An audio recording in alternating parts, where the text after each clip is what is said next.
Welcome back to Aggie Sports Overtime. We are now joined in studio by Texas A&M head soccer coach G. Guerrieri. Coach, thanks for coming in. Thank you for having me. Now, given the date and the year, I can't start without a World Cup question, and I have to ask it. This year, TV ratings for U.S. games have been higher than they've ever been. Why do you think that's the case? Well, I think it's been a progressive step forward for our game. Number one, we've been the number one participation sport for a long time. A lot of those kids that have grown up playing are now of television watching age, so that's one part of it. The world is getting smaller due to satellite television from everywhere in every league around the world, so more people are tuned into that. And then just the biggest fact that Americans, whether they love soccer or whether they don't love soccer, they love a party. And this is the biggest party in the world. It's bigger than the Olympics. It's bigger than, it's 4 times larger than the Super Bowl. It is a month-long soccer fest and something where you can root for, if nothing else, you can root for your country, or maybe you can just root for where maybe your grandparents came from, or you can root for this or that. And it really brings a lot of people into it. So, the television ratings, like I said, have been fantastic. More than the NBA Finals, more than the World Series. And it's been, for those of us who are invested in the game, it's been a big smile on our face the whole way. Now, you touched on that, so let's stick with that. Every 4 years, it seems like the theme is, can America adopt soccer? Do you feel that the ratings are based on maybe Americans are kind of embracing the game, or is it patriotism, maybe a little of both?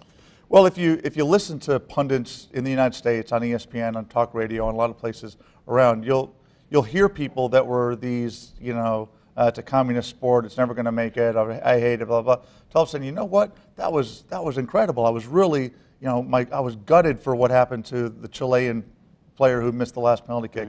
I was on the edge of my seat the whole time. I don't really understand soccer that much, but I was into it. So, the fact that we're getting those people coming around to it, a lot of people who have already been bit by the World Cup bug, like myself 30-odd years ago, we're already all in.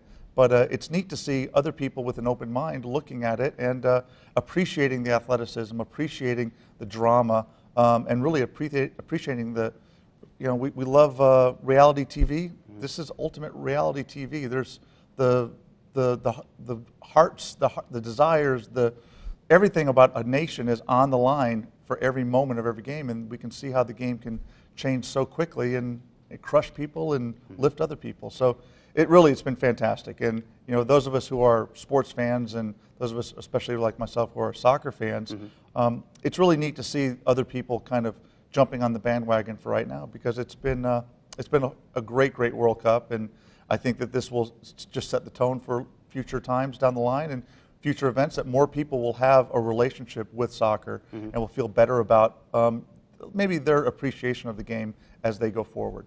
We'll switch to a team that plays every year, not once every 4 years. And Texas A&M comes out with a new schedule. It looks like it could be one of the most difficult, maybe in school history, not even counting that you play an exhibition game against a defending national champion. Why schedule like that?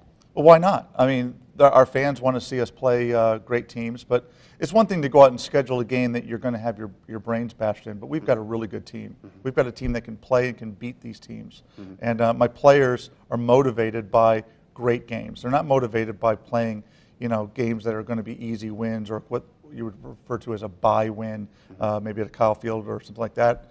We want games that are going to motivate our players, because it's about winning, but it's also about getting better and challenging ourselves. And oftentimes, even if you don't win against a great team, if you lose a game, especially early on in the season, it's a good chance to learn about yourself and get a little bit better. Now, is that something, whereas in soccer, you see it in football, a lot of these college football teams don't schedule bigger opponents, because if they lose one game, they're pretty much out of a title race. Whereas in soccer, you do have a playoff. Is it helpful that you can schedule these bigger, tougher opponents, because you may see them again in a tournament? Yeah, I don't think that you can really cross over football to soccer. We play 20 games, they play 12. Basketball, plays 30 games. They get a chance to take on some really tough games if they want to.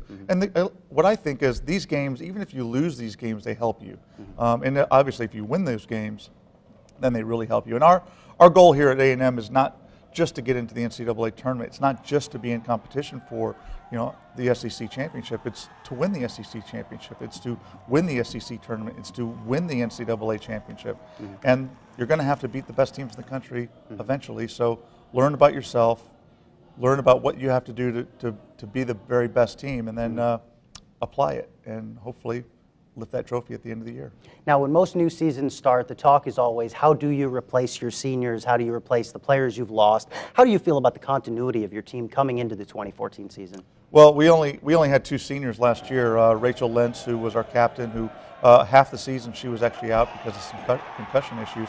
Christina Sanchez-Quintanar, who was a 1-year player for us and came in at different spurts of time. But if you look at it, we returned 11 starters. 11 players who played significant minutes last year. We have one of the best freshman classes that we've ever had. So I think we're going to be pretty good.